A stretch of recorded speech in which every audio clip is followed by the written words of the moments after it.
Summer na mga kapuso ug tungod niini atong bisitahon ang usa ka tagong paraiso sa Mindanao, ang Silinog Island sa Dapitan City, Zamboanga del Norte. Si Adimar Ocho Torena sa report.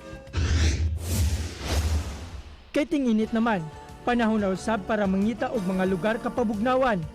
Maong bisitahon nato ang Silinog Island, crystal clear water, white sand beach, sandbar. Pipila lang kini sa mga makabibihag na musugat sa imong pananaw.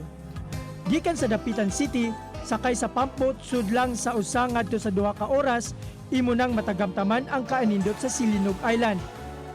Duol ra usab kini sa Apo Island sa Negros Oriental ug ingon man sa probinsya sa Siquijor nga pwede gihapon nga didto na manukad kung buot mo bisita sa isla nga siguradong makapahingangha kanimo karong panahon sa bakasyon. Haom kini nga bisitahon kay ang maong isla dili pa man ingon nga commercialize, mao nga affordable ra ang tanan. Ang mga residente maabi-abihon usab sa ilang mga bisita. Gideklarar nga protected landscape and seascape ang tibuok 78 hectares Silinog Island.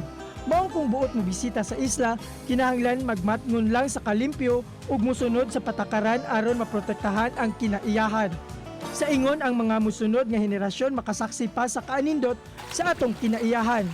Sa panultihon, matag kabag-uhan nagsugod sa matag usa ka nato.